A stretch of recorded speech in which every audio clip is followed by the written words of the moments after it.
not being the character, just like how he was with you guys when he was home and he was off the road.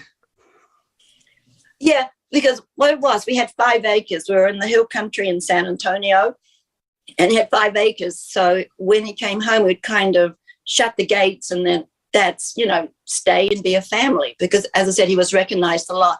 I mean, we had some good neighbors that he knew and everything like that, but we wouldn't really he just wanted to unwind, after being on the road and eating green beans and tuna. He just wanted to come home and have some steaks and. I was gonna ask what did he eat? What did he eat when he was home? But yeah, steaks and protein. Yeah, these protein things you mix up in a blender and that with eggs and ice cream and a lot of these people. Tony Garea, Kiwi too. Yes, so he's absolutely. a Kiwi. I just saw him not that long ago. I rode up to Charlotte with him not so long. So there are another one. Bushwhacker Luke. I was going to ask about the sheep herders, the bushwhackers. That was what was coming into my mind, Barbara. Yeah. Can't leave them guys out. Oh, no, dear old Luke. Yeah, I've seen him a couple of times too in some of the events that I've gone to. And like I said, when we were in Charlotte, there was Luke, there was Tony, and there was me. We had the Kiwi connection. Amazing. Yeah.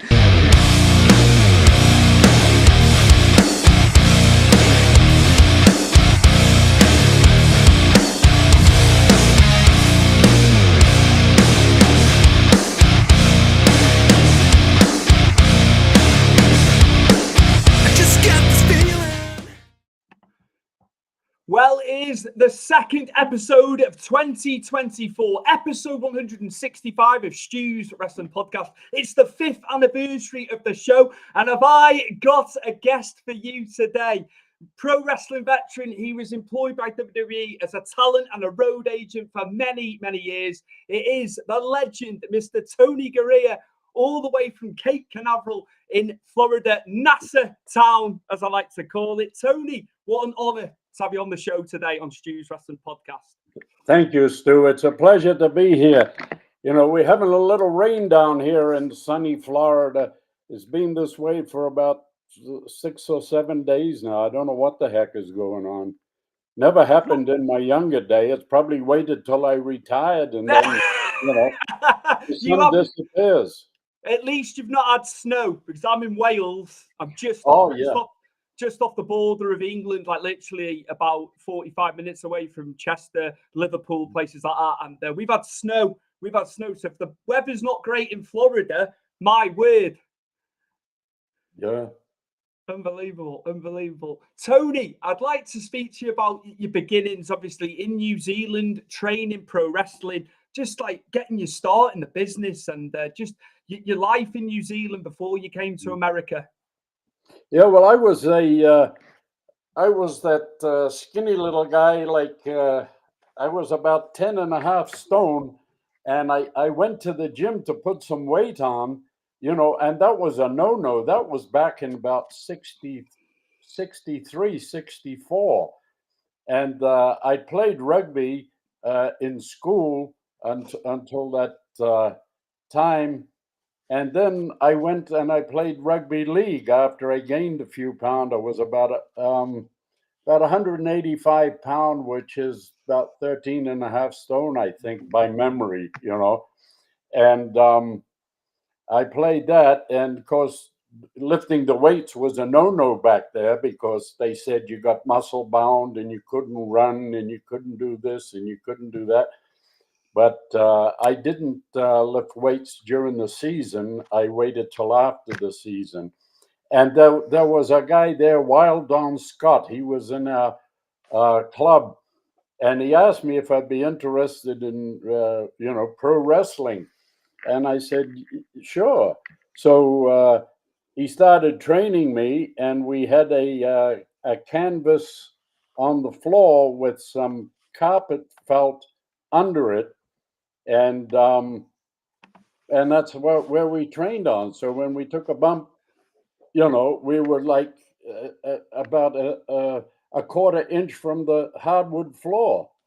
So we felt them. And then I had my first match, I think, in 1969 in August. And then the promoter wanted me not to play rugby league, and that was my fave. So I continued to play, and he didn't book me as wrestling. He was frightened I'd get hurt. What, hurt? That wasn't even my vocabulary. And then they wanted somebody to go to Australia for 2 weeks. So he asked me, and I said, yeah, and it was $250 a week. I almost fell out of my chair, because I was working 40 hours and making $40, and I was raising a family on that. Mm-hmm. So I went over there, and I don't know what happened, but he kept me for 8 weeks. Jim Barnett was the promoter, and then I went back home to New Zealand, and he said he'd bring me back.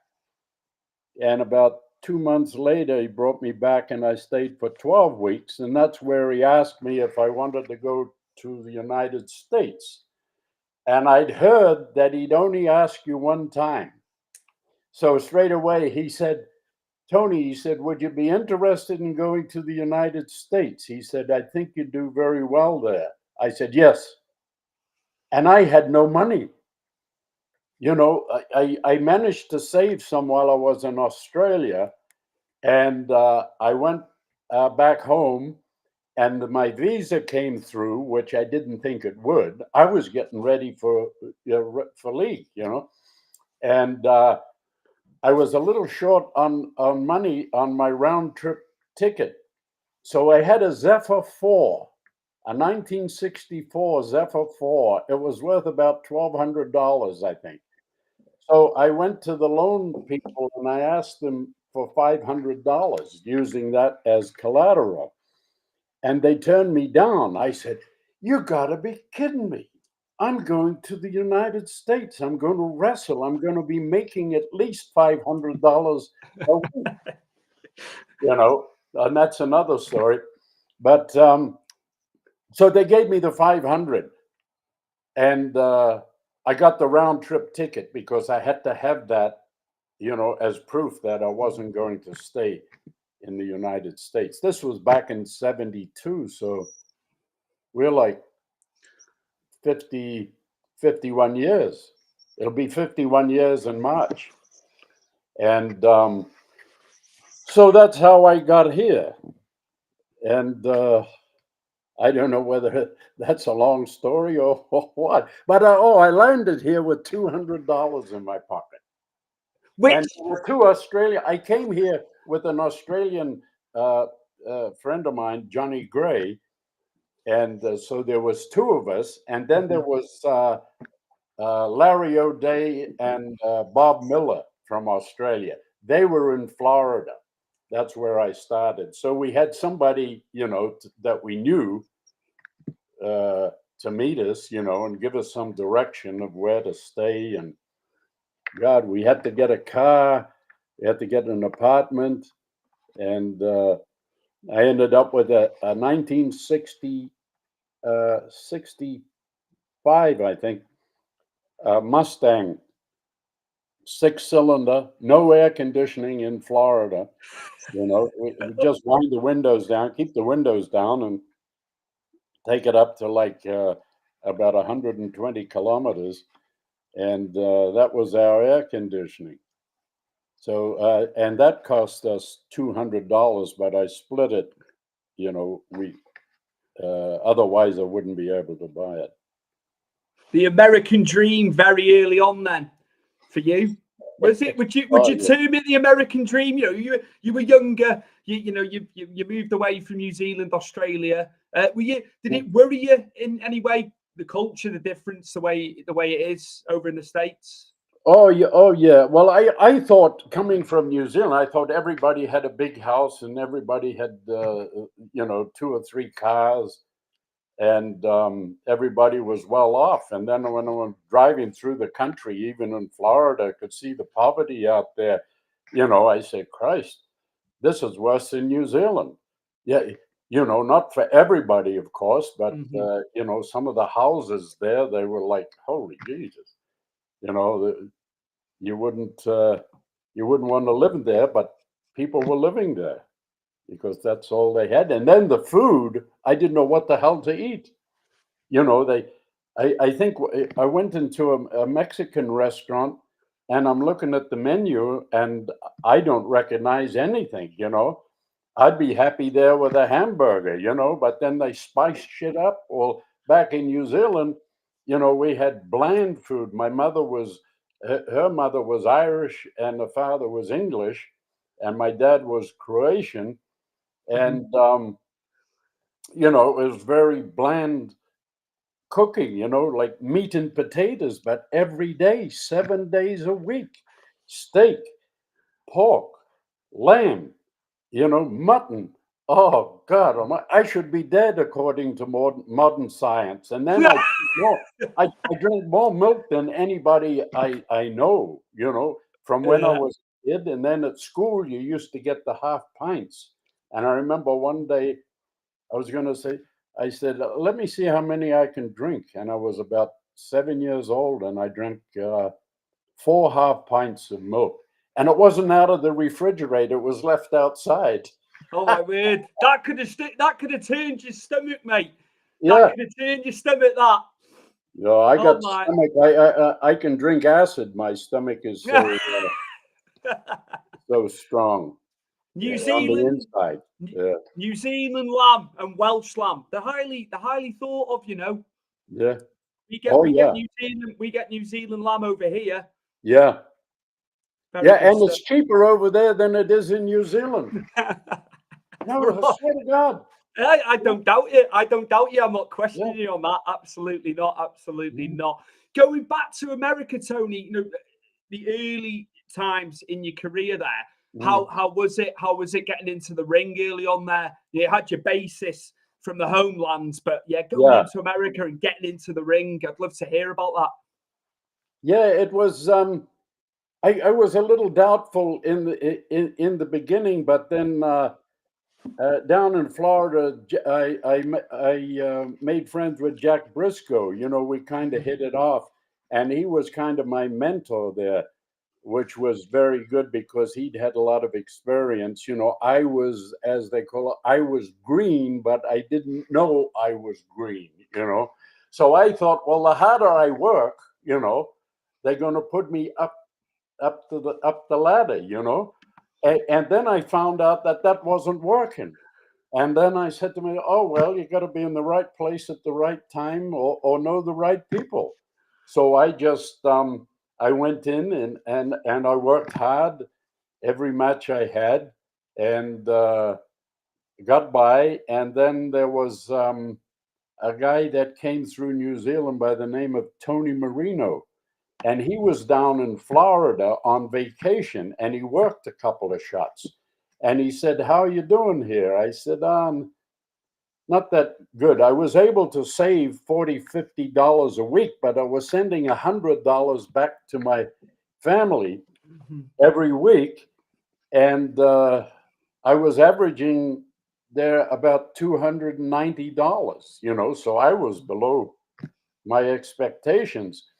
And Tony said, he said, well, do you ever think about going up to Buffalo, New York, And he said they're doing pretty good up there. By pretty good back then was $600-700 a week. I said no. So I talked to Eddie Graham, who was the promoter there, and I mentioned Buffalo, New York, and he said, "Oh, you don't want to go there." Evidently, the promoter had a bad reputation. So he says, "I'll give Vince McMahon a call. This is senior." So I went in the office. This is over a 3-week period, and I had to go get my pay and get my bookings uh, in the office down there in Florida. And I seen Eddie. I said, Eddie, did you talk with Vince McMahon yet? He said, no. He said, I've tried to get him. He said, let me get him now. So he sat down at his desk, and I went in, and he got on the phone, and I got booked right there. And then, so September 20th, 1972, I went up and done my first television. What I used to do, I used to bring you in for 2-3 week television shoots. So I went up on the 20th in Philadelphia and done one shoot, and then to Hamburg, Pennsylvania on the 21st. And then I came back 3 weeks later and done the same thing. And then I think it was October 28th, I left Florida and drove up and had my first match for New York in Paterson, New Jersey, against a wrestler called Joe Turco. So my mind is still there. Must be absolutely is. You can recount it all, no question. So, Yeah. just how was it on the East Coast? You know, obviously you'd come to Florida. How did you find that? And you were in the East Coast area with the old WWF. Yeah, I found it good. You know, I was like amazed at the traffic, and then the first time, like I settled in Philadelphia area. You know, I got a hotel there, and then I drove up to Paterson, New Jersey on the New Jersey Turnpike, and then we got to New York, and I'm saying, holy smoke. And actually, New York was the last place I wanted to go in the world because, like in New Zealand, I was partly raised on an orchard, so we were out in the country, and I kind of liked that lifestyle, you know. Absolutely. But that all went up in smoke, and I only came for a year, and I'm still here 51 years later. My mathematics is a little bad. It's crazy that it's just crazy. You're still there, like that is. But obviously you loved it. You love it. Yeah. Oh, yeah. And I brought my family over, and of course they're all grown up now. They're almost as old as me, my children now. So I settled in Florida. I lived in Connecticut for about 40 years, but the way they govern these states over here, it's bloody ridiculous. And you know, it's ridiculous all over the world. You know, in New Zealand, my brother said, you can't believe the price of stuff. Like eggs, $10 a friggin' dozen, and they've got chickens all over the place. It's gone bananas. It's gone bananas, Tony. It doesn't matter what it is. Everything's inflated. Yeah, it's hard for people. You know, you're trying to buy a house. I feel for the younger generation trying to get themselves on the property ladder. Well, you're talking about houses. I built a house in 1968 for me. My first house cost me $9,004. Wow. That's what it cost me. Today, it's $1 million home. Who the hell can afford that? This is it. And they want a hefty deposit. The bank, you know, for you to even get there. So it's hard. It's hard for people. Yeah, it doesn't matter. They may as well put the minimum wage up to $100 an hour and then charge you $80 a gallon for gas or $20 a liter. Yeah, it's astronomical. Astronomical. I've got some photos here, Tony. Obviously, with different wrestlers. I know you'll have plenty to say, and well, here he is, Andre the Giant. There, I've obviously I pinched this from somewhere, from someone's personal collection because you've signed it. But I'm sure they won't mind. But yeah, Andre, your experiences of Andre the Legend. Well, I met Andre in New Zealand. It was before I came to the States. It was January or February of '72.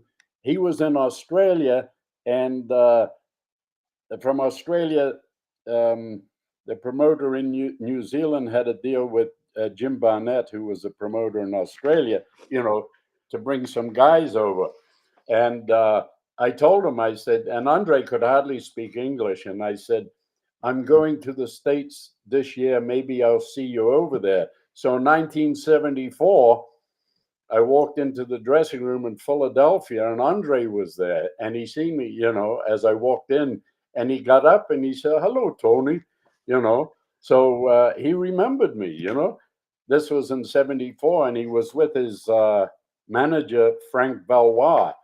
And I said, "Andre," I said, "who are you traveling with? What's your plans? And he said, "Well, we're going to stay here for a couple of weeks, and then we're moving on." I said, "Who are you traveling with?" He says, "Oh, I don't know. So I said, "Well, come with me." So we traveled together. Like every time he came to New York, I took care of him as far as driving around. This was in the early '70s, mid '70s. Him and his manager Frank, and we drank some beers. We had some fun. We just carried on. And I think we were born the same year, and Wow. Andre was about 3 months older than me. And Frank Goodish, Bruiser, he was born the same. He was this. We were all the same age, the three of us. Yeah. Incredible. I bet you didn't even attempt to keep up with how much Andre was drinking. Oh no! Actually, it was a little strange because we left Philadelphia one time and across the bridge into New Jersey, and there was a bar that I knew you could buy beer. That's where I used to stop. So I said, "Well, we got 180 miles, about 3-hour drive. So I'll buy a case and a half." We got to the end of the New Jersey Turnpike, and the beer was gone. So I knew another place before I crossed the George Washington Bridge that you get some more. So I bought 3 more 6-packs, and that was gone before we got out of New York. Like, holy Christ. And then I'm watching Andre, and I'm trying to count. And I think I was drinking 1 beer, and he was drinking 4. So long story short, that was 2 cases. That's 4, 8, 9 6-packs, I think. Unbelievable. Yeah, between the 3 of us. Unbelievable. Yeah. But I'm driving and he's feeding me the beer. Come on. You're waiting for a traffic cop. Yeah. Yeah. With all the driving and drinking we all done, right? And we never got pulled over. I didn't, and there was no blow in the bag or whatever. So I was pretty lucky, I guess. Absolutely. The only time I got into accidents was when I was sober. Somebody run in the back of me or some damn thing. You couldn't script it. You couldn't script that, Tony. You just couldn't script it. Like that's amazing. That's amazing. Now, I didn't realize you tagged with Pat Patterson in San Francisco when you. Yeah. I'll bring the photo up, but yeah, obviously I remember you as the on-screen personality when there was a big kickoff at the events, because I was 1990 onwards watching WWF. Oh yeah. And obviously you and Rene Goulet, I just remember you guys coming out when there was a kickoff outside the ring. But Pat Patterson, obviously you tagged with him, you were a tag team champion with him as well. So just Pat Patterson, I think I've got that. Yeah, I think I've got the right photo there. Yeah, that's Pat's in shot. Yeah, that's Pat and Vince. Who's the other guy? Is that Rick? Is that Rick Martel? It could be Rick. Yeah. Yeah, it looks like Rick Martel to me, Tony. Yeah. Yeah, Pat was he was great. He had great ideas, and he would he was great in the ring, and I learned a lot. Actually, San Francisco was a place that if you went to San Francisco and you worked over here in the United States, you could almost work anywhere in the United States, because the promoter, Roy Shires, although a lot of people didn't like him, I liked him. He was like in your face, and he'd tell you the way it was, like I threw a lousy drop kick one night, and he seen it. He says, "I don't know what the hell you call that drop kick," And I made some excuse about new boots and heavy, But at least he taught you. I had a match one time on television, and he gave me the match on the night before. We were in San Jose. He said, "You're working with Frank Monty," and Frank Monty was a baby. Not Frank Monty, Jerry Monty. There is a Frank Monty, and I get them mixed up. And Jerry was a local guy, and I said to Roy, I said, "Roy, is this a babyface match, or is Jerry going to be a heel?" He said, "No, babyface match." He said, "Why? Can't you handle it?" I said, "No, I just want to think of some spots, for it." So anyway, we had the match, and I thought it was pretty good. But then when I left the studio area to go in the back room, Roy was there, and he shook my hand, and the guys, like, their eyes opened up, and he said, "That was a hell of a match, kid."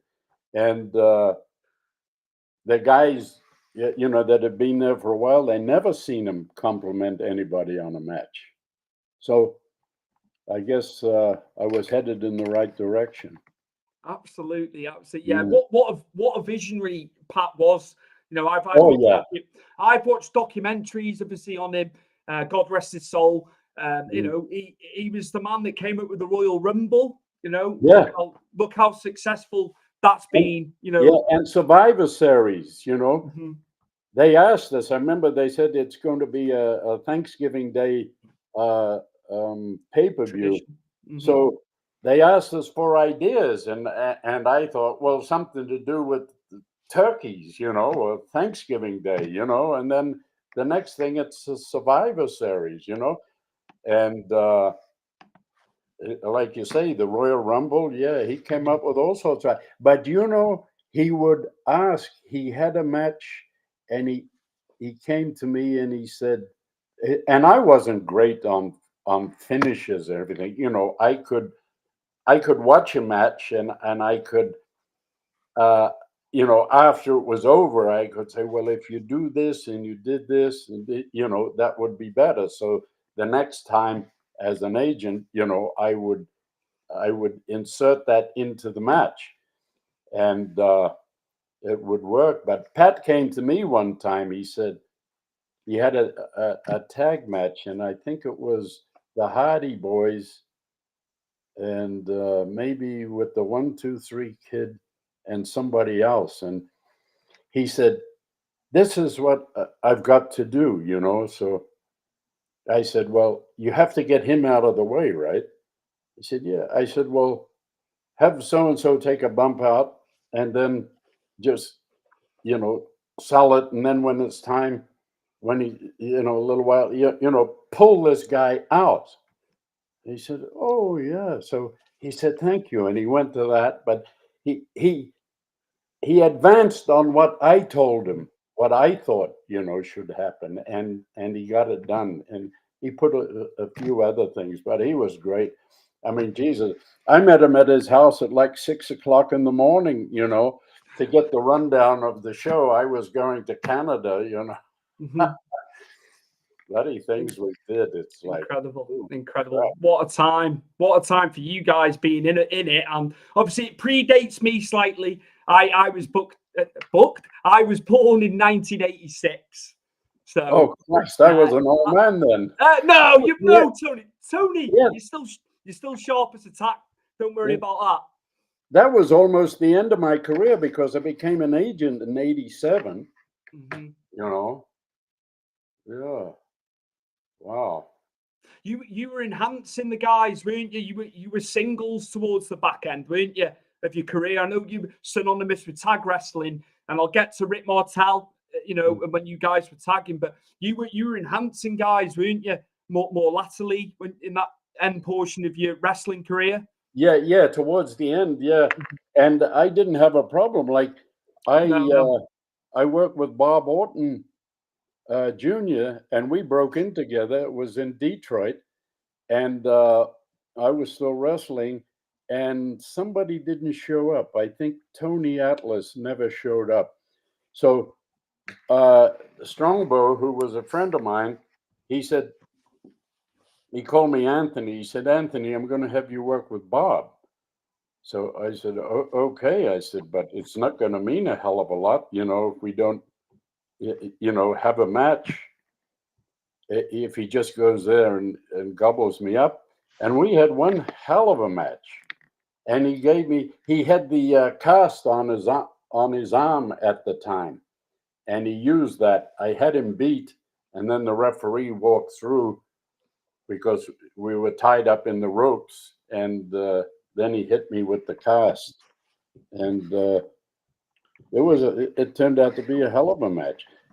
And that being said, I didn't have a problem with it, but these young guys that came in thought that they knew how to wrestle in their own mind, and the ones that listened done all right. The ones that didn't listen, they kind of faded into the forest.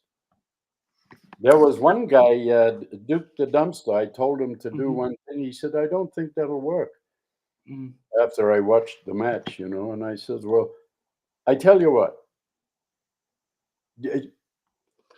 this was the next night. I said, what we talked about, do it tonight. And if it doesn't work, forget I ever said it. I knew it was going to work. So I watched it, and it worked like a charm. It was perfect. And then he came back, and I know he was going to look for me. So I hid from him for quite a while. And then he found me, and he said, Tony, it worked. I said, what worked? I played dumb. He said, what we talked about. I said, really? He said, yeah, it worked like a bloody charm. And years later, he seen me and he thanked me again, for giving him that little bit of advice. It was just, going from A to B instead of A to D or E, it's just segueing into the next hole, instead of just like I went to a what do you call it? Some match with a bunch of young fellas, and one guy was selling, and then the next thing he's not selling, So I told him about that, I said, just do this. All you have to do is do this, and then it's a lot smoother. But that being said, a lot of these guys, they don't have the experienced guys like I had and other guys like my age, like back in the day. You work with a guy that had experience, like Killer Kowalski, Stan the Man Stasiak,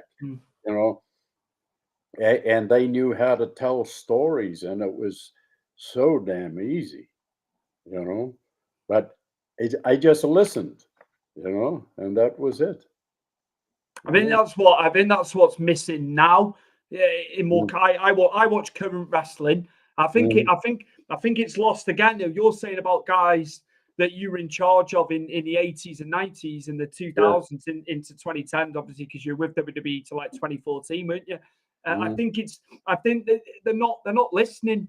There's a lot of spots now in matches. I think I like modern wrestling. Don't get me wrong, Tony, but I think the psychology's lost, and that's the thing. Yeah, definitely. Psychology's gone over the years, but I think it's even worse now. I'm a wrestling fan. I've never got in the ring. I don't pertain to, but as a fan, even I see things and it doesn't make sense. It doesn't make sense sometimes. It takes. I think what they do, they script the match and they go out there, and whether the people want to see it or not, they're going to give it to them. It's like. It's like having Yorkshire pudding every night for dinner. Eventually you're going to get sick of it. That's the way I look. Well, when Bruno lost the belt to superstar Billy Graham in Baltimore, they sent me out to the ring before Bruno left it. you know, just to like console Bruno. You're all right, blah, blah, blah. So then I stayed there. And the guy I was wrestling, hell of a wrestler, amateur and pro, Baron von Raschke. So for 12 minutes, we had 20-minute Broadway. There was nothing. Everybody was like, you know, talking about Bruno losing. Did he really lose the belt? You know? And it was packed house, 10,000 people. That's as many as you could get in. So for 12 minutes, there was nothing. We could have been invisible. And, you know, for 10 minutes, Raschke had my arm, you know, and I was kind of fighting a little bit, you know. And then at the 12-minute mark, there was a, ooh, you know, like he pulled my hair when I got up. And then we both looked at each other and says, we got him. And the next 8 minutes, it was like a main event. But it took us 12 minutes to get there because of the situation that happened. You know, it was a bitch of a place to be on, you know. We should have been before the main event, you know, but we were after the main event. So, you know, I learned a lot there, you know, like it wasn't doing anything. And we let the people like come into the ring.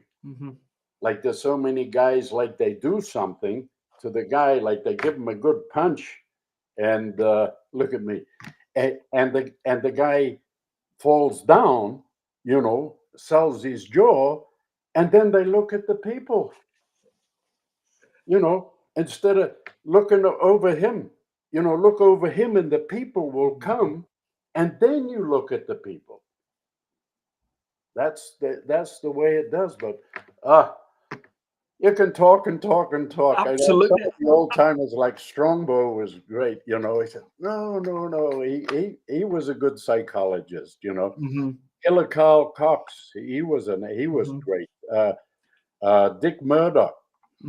Well, he learned from Carl Cox. There were some great old timers there, and if I was to have a friggin' wrestling school, which I'll never will, I'll have them watch, you know, guys like Ray Stevens, Killer Carl Cox, Jack Briscoe, Dory Funk. Just that will be it. 4 hours a day. You're going to watch these tapes. Like most of the guys, you know, like they wonder why, you know, like the Samoan boys. Almost every one of them have psychology because they grew up watching it. Look at Randy Orton. You know, he's just absolutely fantastic. But, you know, I wrestled his father, I wrestled his grandfather, and I wrestled his uncle. The only guy I didn't wrestle was Randy. He won't accept my challenge. I tell you what, Tony, we were in New Orleans for WrestleMania in 2014, right? And we're down Bourbon Street. Yeah. Orton comes down with his wife, who he's with now. It was like the Red Sea parting. Nobody went up to him. There was thousands of people, right? I wanted to speak to him, but everyone had the same idea. They let that man walk down the street. Honestly, it was like respect. It was sorry, I'm going off on a tangent here talking about Randy, but it was like nobody. We just all moved out of his way and let him come through because it was his personal time with his wife. You know. Yeah. Oh yeah. Yeah, the fans are, you know, pretty good. You can't. Oh, Vince didn't want us to call them fans. There's something the universe. Yeah. Yes, we are the universe. The WWE universe. Like I was thinking the other day, I was in the WWF and the WWF, and then I was behind the scenes in the WWE, and I was also in the WW. That was between the WWF and the WWE. It was just the WW for a while. Tony, I've got a question here from Joe Lowry. He's He's from Massachusetts originally, but he's now living in Iowa. So I have got a question for you, and I'll bring it up now. I do have a question for Tony Garea.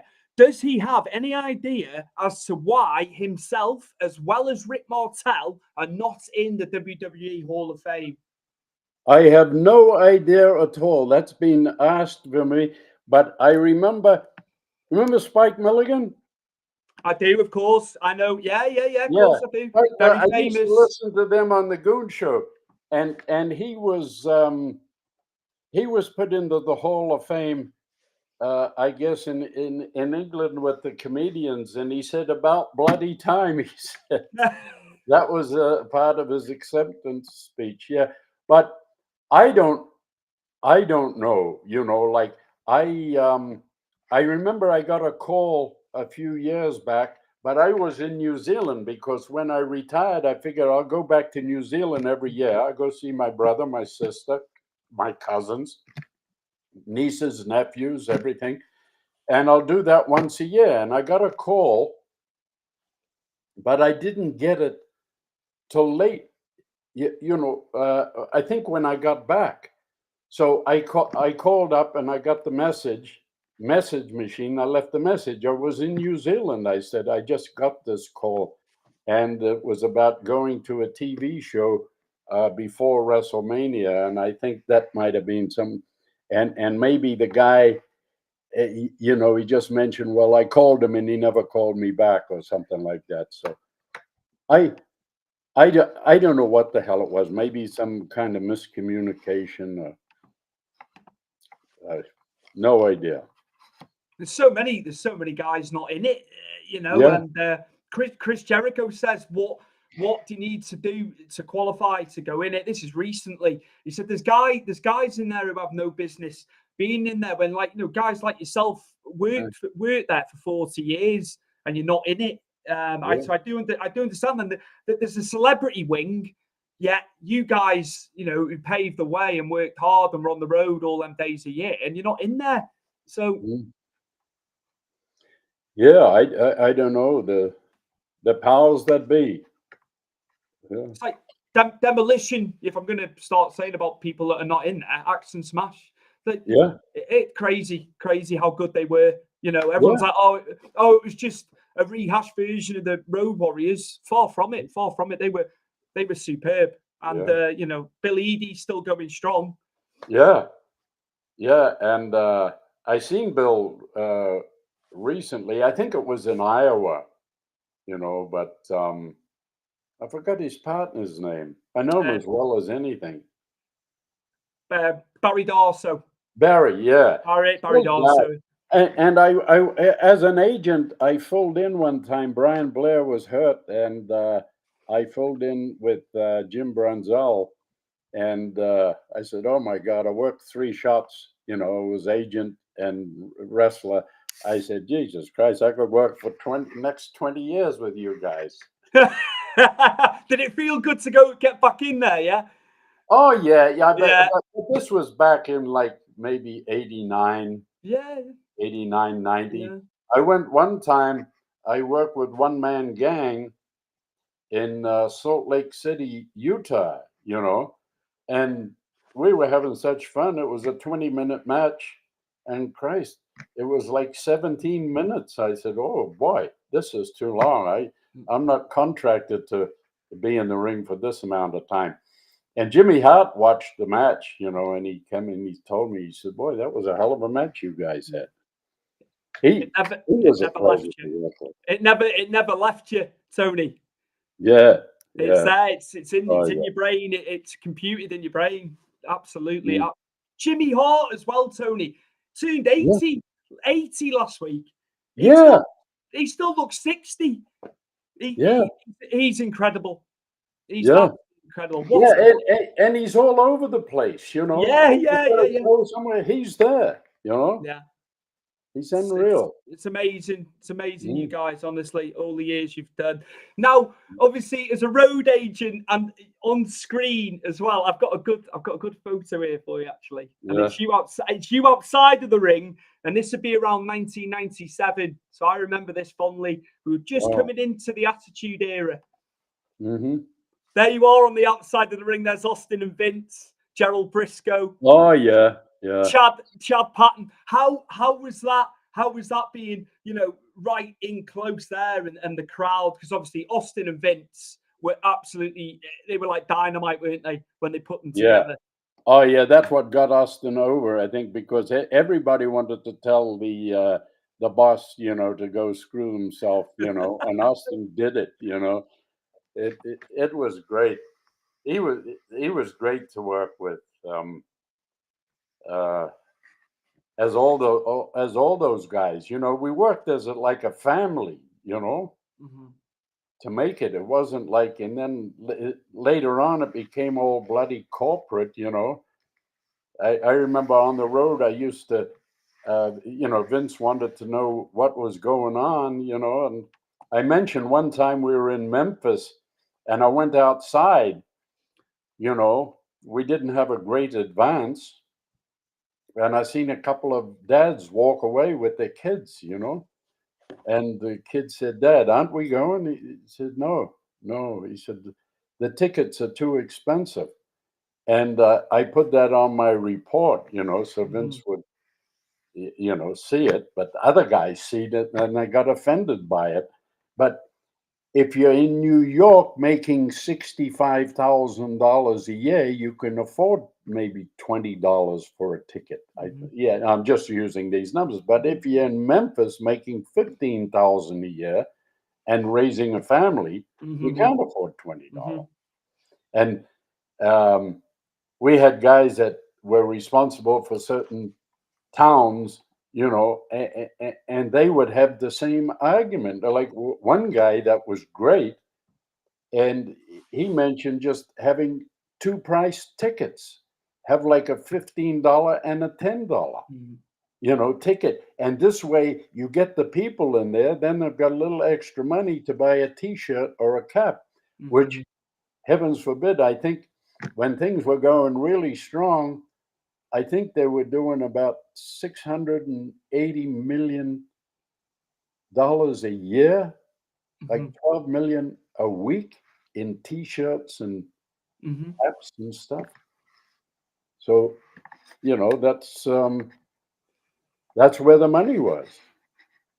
I'd say just going into the now, since Endeavour have took over the company and all that, ticket prices now, Tony, are ridiculous. Ringside, I've seen prices for ringside at the next.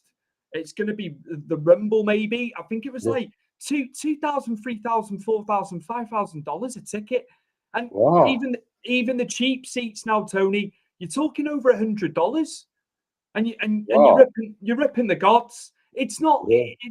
They're making enough money from the broadcast deals and stuff. Why hit the fans? The fans are what the fans pay the wages as well. But it's too overpriced. What do you think on that? Well, I guess if they've got the money, they pay for it. Like I remember doing I think it was a WrestleMania in Boston. Then I heard some guy flew his family up, 6 people in a Learjet, and paid $1,500 a ticket, a ringside ticket off, somebody that was selling the. That was 1998 WrestleMania 14. That. So inflation and all that. Bloody hell. I've seen posters.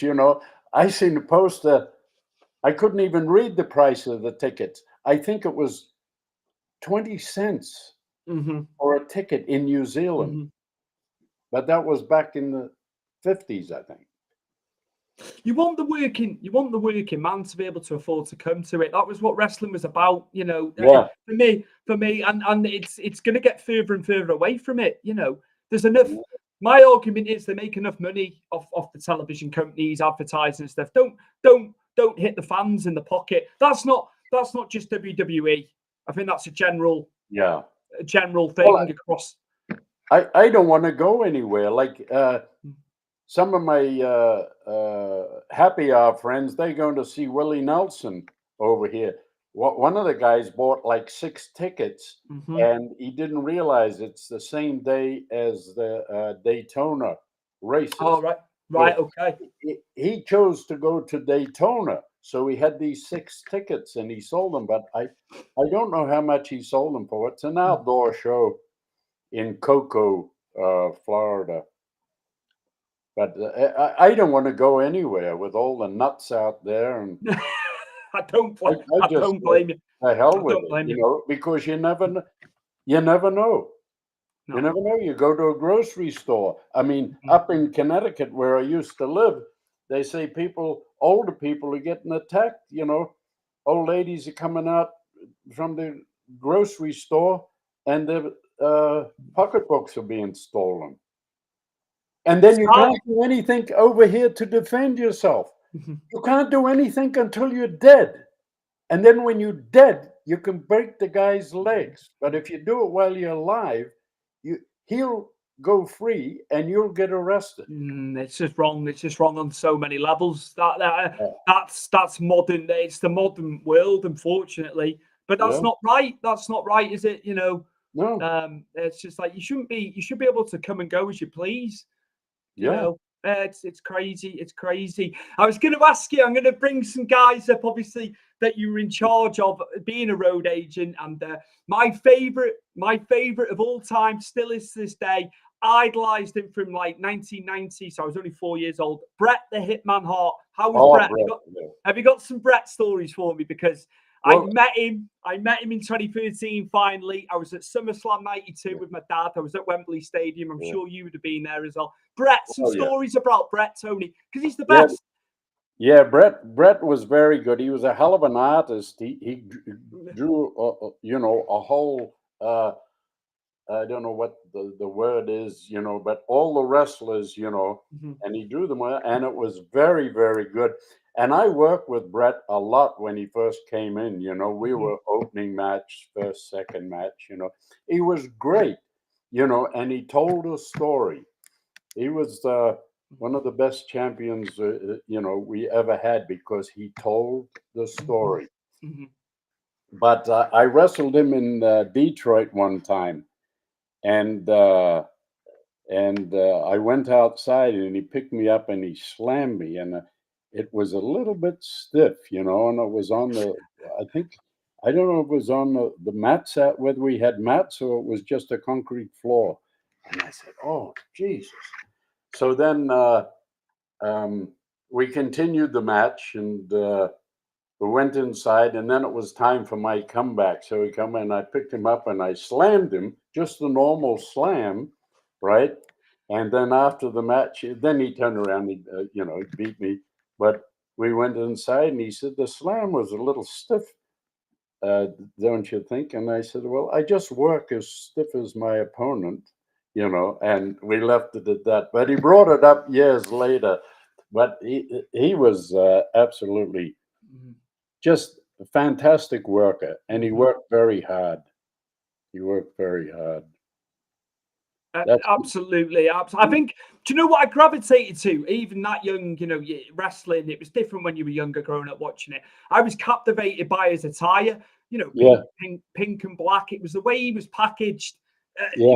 Everybody, oh my word. And when I met him in New Jersey at WrestleCon, I couldn't string a sentence together, Tony. And I've met many of the guys that I idolized, and he could tell I was struggling. I got to him, and he's like, I was at SummerSlam '92, and he just turns around to me and he says, "You like the outdoor shows?" And I go, "Yes, Mr. Hart, I like the outdoor shows." I wanted to speak about other stuff to him, but Tony, what a talent and ahead of his time and different. And just, I miss them days. I miss them days of the guys.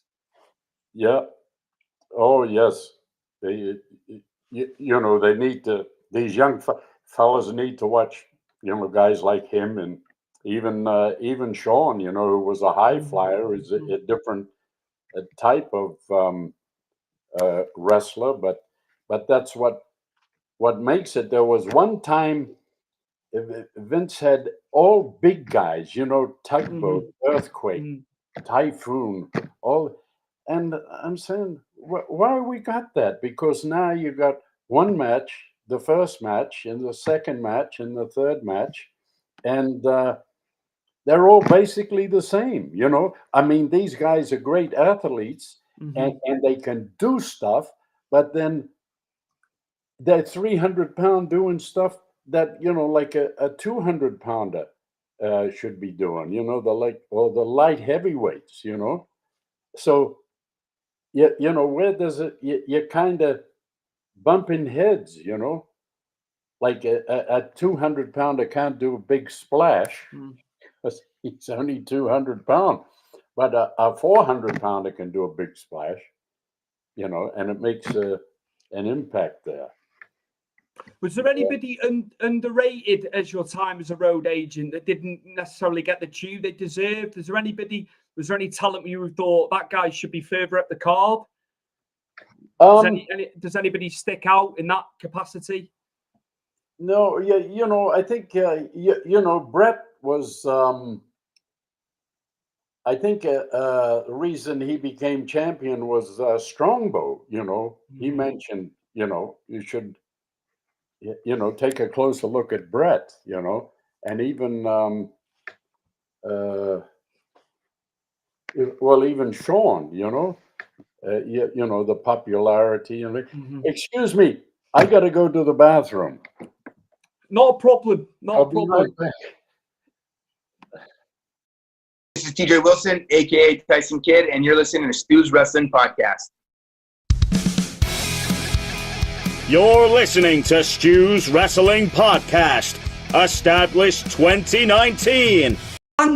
Frank at home, you know, and not Bruiser not being the Frank at home, you know, and not Bruiser not being the character, you know, just like how he was with you guys when he was home and he was off the road. Yeah, because what it was, we had 5 acres. We were in the hill country in San Antonio, and he had 5 acres. So when he came home, we'd kind of shut the gates, and then that's, you know, stay and be a family. Because as I said, he was recognized a lot. I mean, we had. Hello, Tony. We're back. We're back. Yeah, you know, it's all those bumps. It's affected my bladder. It's okay. Yeah, we were talking about underrated talents, like when you were road agent. So, you know, you were saying about Brett. Yeah, he was. He definitely stood out there as Shawn Michaels did. But you know, I think one of the best champions we had was Yokozuna. You know, like everybody he worked with as champion, you know, he made them a champion. He had the psychology to do it. Like, here's this big guy, you know, and he made his opponents look good. I was legitimately scared of him. Yeah, I was scared of Yoko, you know, when he came in and all that, and obviously the angle with Undertaker where they put him in the casket. You know, I was only young, and it was on the VHS tape because a friend of my dad's used to record. We didn't have Sky Television, so I used to watch. I was legitimately scared. I thought that was the end of the Undertaker.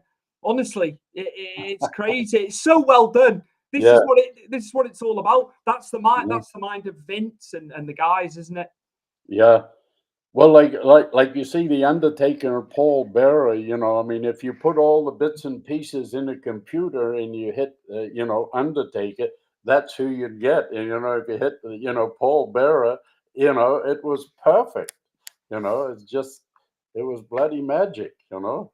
Those were the days. My favorite time, like obviously going back late 80s for me and early 90s, absolutely. But a lot of my friends of my age, the Attitude Era, you know, they absolutely. But I adore that late 80s into the early 90s WWF. Yeah.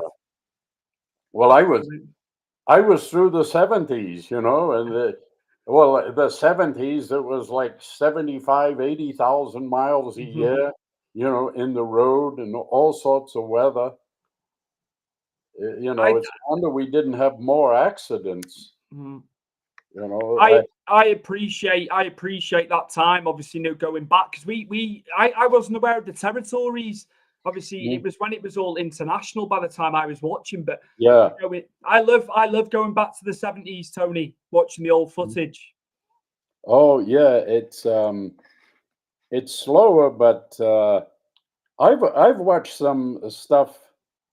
I watched some stuff recently. I think it was with the Samoans out of Philadelphia. I think that was our first match.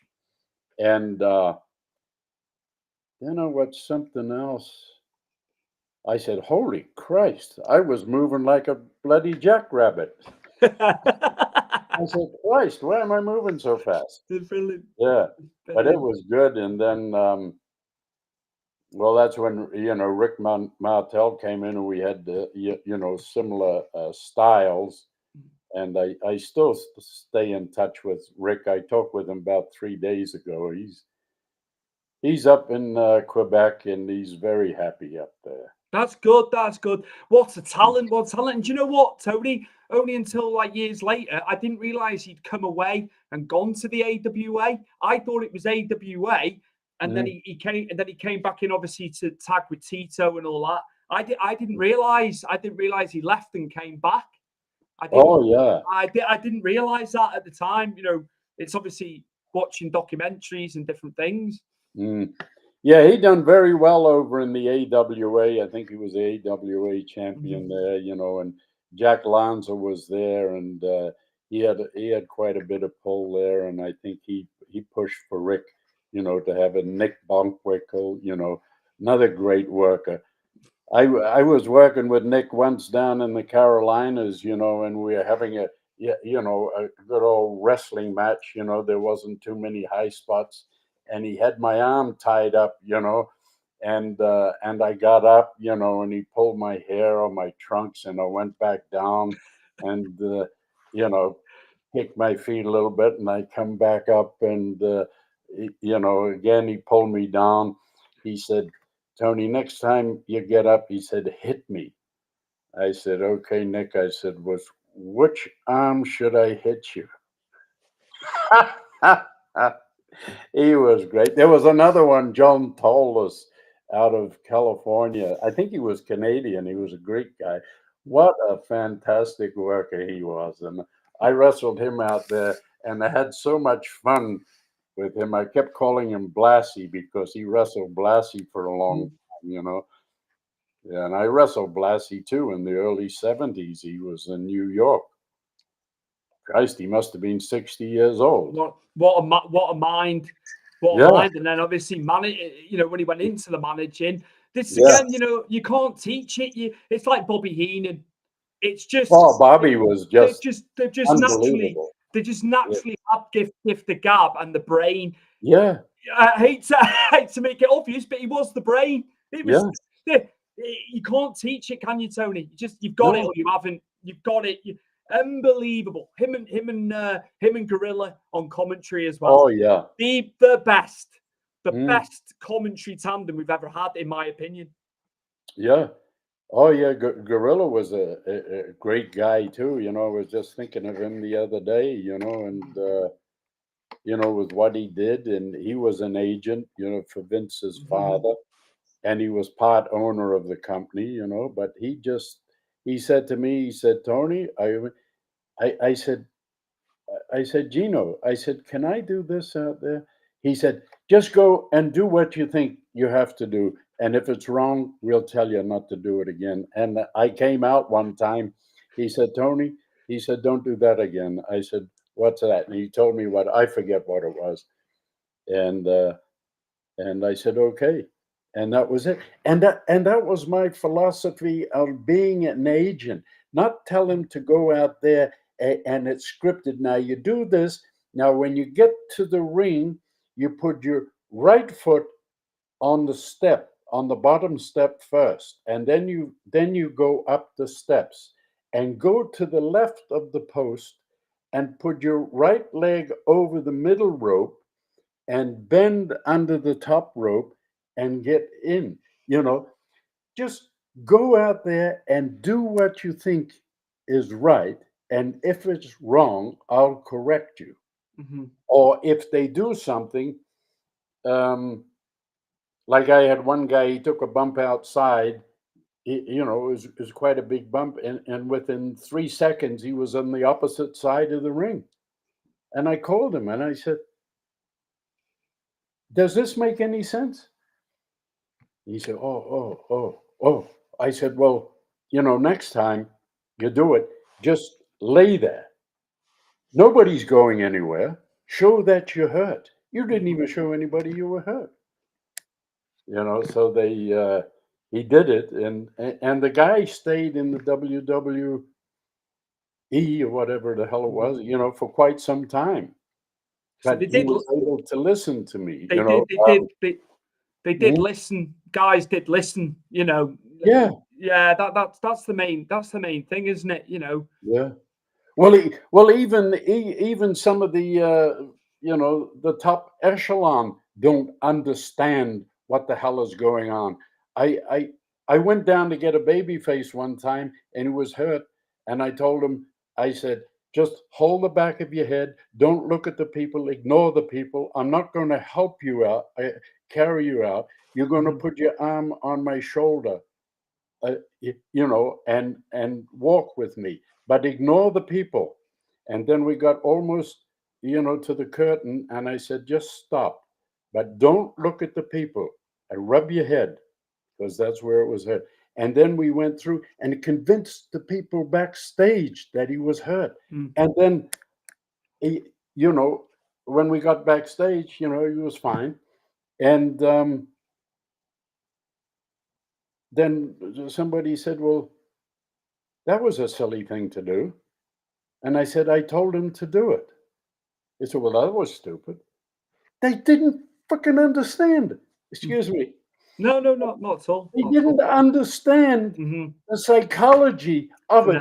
You hurt, take advantage of it. There was another thing that I didn't make. I mentioned it, but the Big Show used to punch people, knock them out, and then the guys would walk out of the ring. Yeah. You've just been hit by a 500-pound man. There's no logic. Yeah. You get straight. Yeah. You were just trying to bring logic to it. That's what you're trying to do, aren't you? Yeah. It's magic, but it's our magic. I've got to ask you, Tony, have you got much? Can you remember SummerSlam 92? Because obviously you were over here. Can you remember SummerSlam 92 at Wembley Stadium? Whereabouts was it? You were at Wembley. The big one. Yeah. I've got to ask you, because I was there with my dad. I was there 6 years old. Yeah. So yeah, just like you.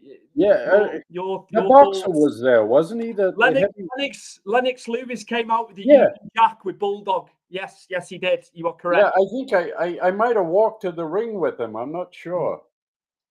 I used to be at ringside all the time. I used to see you, but we did. Because I didn't know you as the wrestler. I just saw you and Rene Goulet coming out when there was a smoz, when there was a kickoff, something was going on.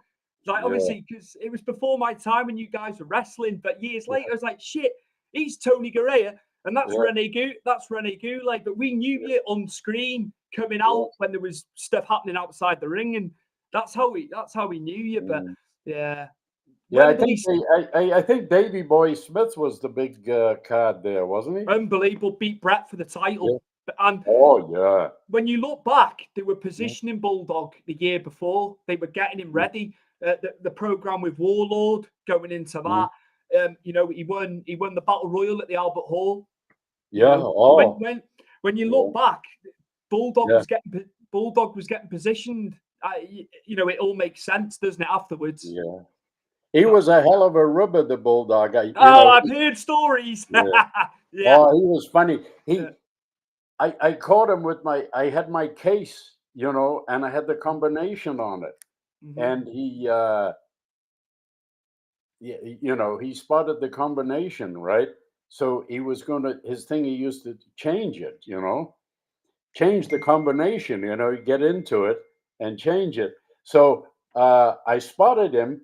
So I closed the case and I walked out, and he was making his way over to my case, and I walked back in, and he kind of like, almost got caught.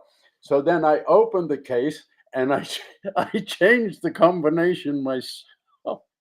So now he doesn't know what the combination is. And then I went out for a little while, and then I come in there and he's working on the combination.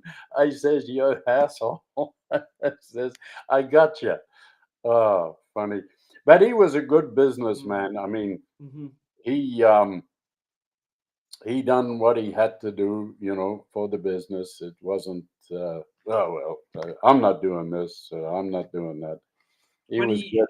But when but he, but his son Harry is a great oh, performer. Harry is superb. You know, he's obviously worked in WWE, but it's his work in other companies, and obviously Brett's got Dungeon Wrestling with his boys there in Canada. They're obviously running. They're running in Alberta there, and obviously Harry's central to it. Yeah, What a talent! I agree. I agree. Should be a yeah. bigger He star than goes he to is. Japan. He goes Absolutely. to Japan, and I think Absolutely. he knows the Japanese language, and he's very into the Japanese stuff. Nice guy, really nice guy. Yeah, I got I'd a love, lot of time for him. I'd love to meet him in person. Absolutely. But Tony, we're coming towards the end now because I don't want to keep you much Yeah, longer. I know time is of the essence, and you're a busy man. I've got some photos, and this is courtesy of Barbara Goodish. So yeah. obviously you've been doing the conventions, and I know your fellow Kiwi, Barbara Goodish, the widow of the great Bruiser Brody. So I'm going to pull this image up now. So there we all are, like Oh yeah, Haku, JJ Dillon there. yeah. I can't remember where the heck that was. Whether it was or the Cauliflower Alley Club. Right, okay. Mm. How is it doing events and going to things with the Oh, wrestling, oh, the wrestling fraternity? oh, yeah. I enjoy it because I get to meet. Like I work with JJ Dillon. I work with Haku. You know, and because Barbara is nice to see her, and then um, JJ's daughter, she comes out with it, Pamela. Yeah, that's at Iowa. That's at the Hall of Fame in Iowa. There's Big Stan Hansen Yeah, there, if I'm not mistaken, the master of the lariat. And yeah. yeah, I love watching his matches back, especially in Japan. But also very underrated his matches in WCW NWA when he came Hmm. over as well. Like superb. What a talent. So I bet it's awesome doing these events and meeting the fans. Oh, yeah. And there was one guy. I was up in Toronto, and he came up to me. They had the like Hall of Fame thing, and I was signing, and he said, "Tony, I don't know if you remember," and he had my autograph. He says, "My father was at Jilly's one night, and you walked in." I said, "I remember," and he came up to me. Jilly's is a restaurant in New York, and Right, Jilly was Frank Sinatra's right-hand man. right. And the guy come and he asked for an autograph for his son, and I gave it. And this was like 35 years previous. Wow, wow. Yeah, For you to remember that, just the countless miles and the places. yeah, That's amazing that you could remember meeting his father. yeah, yeah. Incredible, Yeah, his father incredible. was all dressed in a suit, and I was in a three-piecer, but not Uh, anymore. I'm getting ready to go to the gym as soon as this is oh, over. sorry, Tony. No, I'm no, delayed. no, don't worry about it. No, I, Absolutely. Thank I, you. that's what I do. Every morning I go to the Mhm. gym and I work out for. Actually, the last couple of workouts have been like an hour and 10 minutes, an hour and 20 Go on, minutes. Tony. Go on, Yeah, Tony. You're better than me. I don't go to the gym. I'm terrible. Terrible. yeah, but I'm I gaining weight. I'm 20 bloody stone now. 20 stone, 20 stone. 280 pounds. Wow. You could get back in the ring, I reckon. Yeah, no, no, no. No? No. That's a no-no. I can't get See, up. If I fall down, I can't get up. right, I, okay, okay. I just, it's funny. There's a few guys, my age at the gym or around my age, Mhm. and they talk about how hard it is to get up off the couch. Right. No, but they're Well, there. you just get up, stand But up. at least they're going and keeping active, which Yeah. is fantastic. I talked to a friend of mine. He's younger than me, and I talked to him last night, and I said, "How you doing?" He said, "Oh, I'm having a little trouble with my legs. Mm. Walking." And he's not a big guy. He never was a big guy. I could understand if he was big. Yeah, absolutely. Tony, before we go, are you Yeah. getting back to New Zealand anytime soon? Are you getting to go back and see the family over there? Well, I was thinking of going back, but this year. But then there was a little problem with my brother and his spouse. So I'm kind of glad I didn't go. Right. But I might go a little bit later. Maybe I'll go in the New Zealand winter. I used to like to go, in the New Zealand summer because I like the warm weather. But even the winter isn't bad up north because you just get rain. Mm-hmm. It's a little chilly, but. And before you go, to keep in the loop with the rugby these days, to keep up with the New Zealand rugby union. Yeah, I watched the World Cup, and that. Excuse me, I got to go to the bathroom again. It's okay. It's okay. Yeah, a lot of these people, Tony Garea, Kiwi too.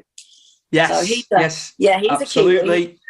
I just saw him not that long ago. I rode up to Charlotte with him not so long. So there are, another one, Bushwhacker Luke. I was going to ask about the sheep herders, the bushwhackers. That was what was coming into my mind, Barbara.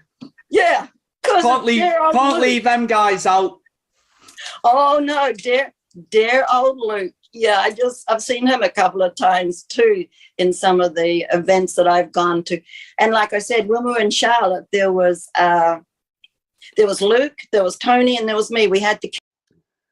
Yeah, so we were talking about obviously New Zealand in the World Cup. Now I had you winning it from the start of that tournament. I really did.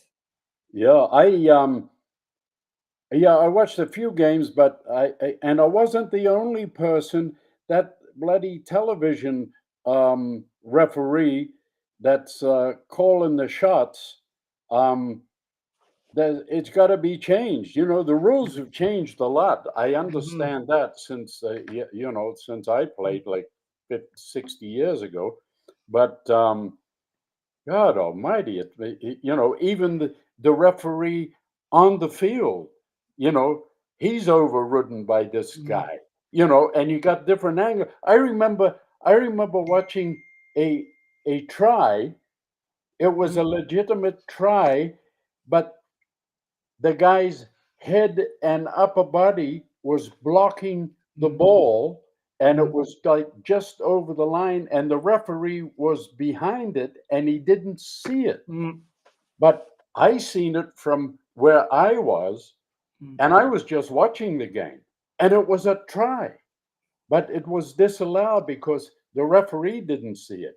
Now, the flagmen, they didn't have any say in it. They just were, the lineman, the ball went out here, so I put my foot here and I raised the flag, and you put it out, so you put it in, and that's all they had to do. But yeah, the rules are killing the frigging game.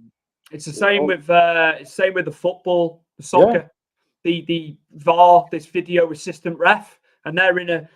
They get the ref. They're still not getting it right. It delays. It delays it. They add a load of time on. Yeah.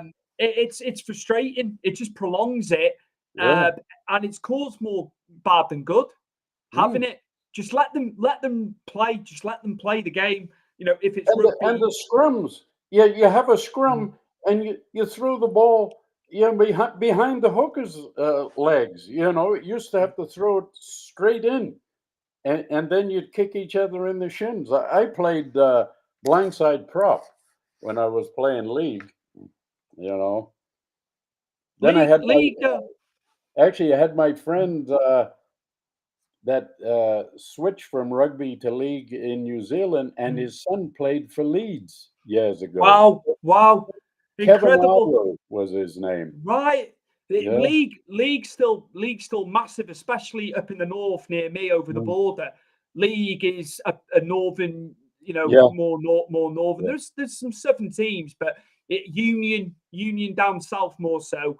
But League is still it's bloody tough. They're hard. They're hard guys in League. Yeah, I liked it because it was a faster game. Back in the 60s. Like with rugby, it was like, ruck, whistle, scrum, ruck, whistle, scrum, tackle, ruck, whistle, scrum. And it is like, God, at least and now, rugby is as fast, if not faster than league. Absolutely. Great guys. Yeah. Tony. I missed that. What I wanted to do in New Zealand was eventually coach my sons in league and eventually play with them, which I could have. I would have been 40. My eldest would have been 18. The younger would have been 17. And those were big, they grew pretty big guys, like 6'3", 6'4". Wow. Big lads. 17, 18 stone. Absolutely. Do you still use 18 stone over there, or do you? Oh, yeah, it's still stones. Yeah. It's still not pounds, not pounds. Yeah. Get the stones in. It's like some of our promotions over here, the independents. Like the ring announcer will call it. I do think they do stones if they do call weight. Oh, it's still stones. It's still stones. Yeah, absolutely. Well, in New Zealand, it's kilograms or something. So, okay. I'm like 127, for God's sake. Wow. I should be 110. Tony, thank you so much for coming on. Okay, it's been good. Yeah. Thank you. So, former WWE star, NWA star, road agent in WWE for so many years. My guest for episode 165, all the way from Cape Canaveral there in Florida, by way of New Zealand. It's Mr. Tony Garea, who's been my guest on Stu's Wrestling Podcast today. Well, thank you very much, mate. I've thoroughly enjoyed it, And can I get a passport with this crazy accent I have? You sound like Robin Williams when he did Mrs. Doubtfire there, Tony. Absolutely. Thank you so much. Okay. I've loved it. Take care. All the best. Okay, thank you.